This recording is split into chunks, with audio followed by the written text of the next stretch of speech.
here we are,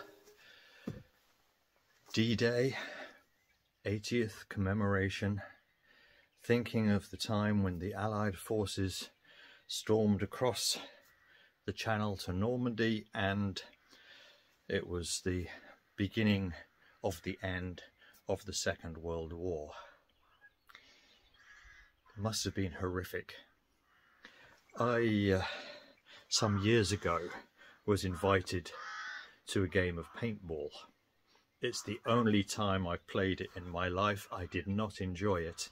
And the worst bit of that game was when they had a D-Day scenario where the two sides were faced against each other, and every time the whistle blew, you had to move forward. Didn't matter if you were going to die, you had to move forward, you had to move forward. And I thought to myself, I'm doing this as a game? When so many thousands of people died in the savagery of that war. A few years later, I started watching the film Saving Private Ryan, which again is on the beach there in Normandy, and I started watching it and I understood the film had a good plot, but to be honest, I couldn't get past the beginning because of the brutality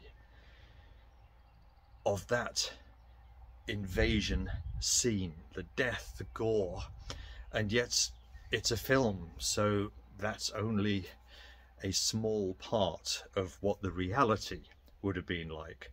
War is not pretty.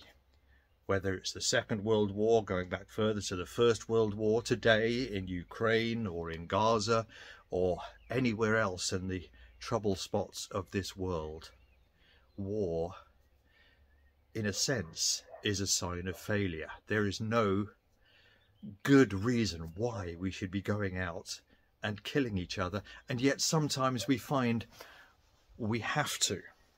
Sometimes there's very difficult choices, and I have great sympathy to those who find themselves embroiled in it. No easy solutions either. War always ends up around a conference table, but war only happens because people aren't prepared to be around a conference table.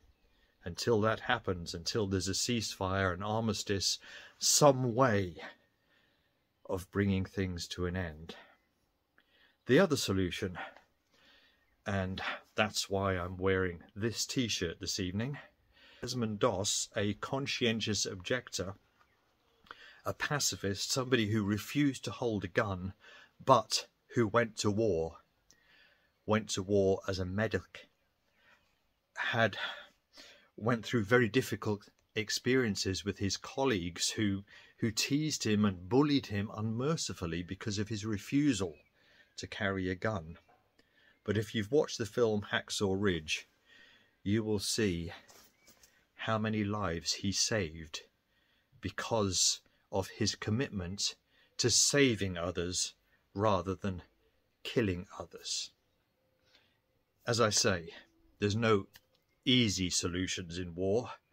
And if everybody was a pacifist on one side and not on the other, then we would live under tyranny of whoever decided to be the tyrant at the current time.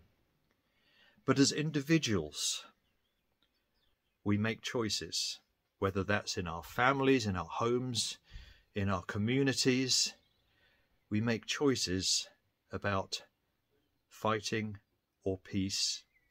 And in every situation, if I'm going to give you one word of encouragement, it would be from my Bible, Micah 6 and verse 8. Micah living in difficult times, and he says, "He hath showed thee, O man, what is good. And what doth the Lord require of thee, but to do justly, to love mercy, and to walk humbly with thy God." If that's a principle I can live by at the end of this D-Day commemoration, or at any other time in my life, and with the influence I may have on others, this to me is my principle.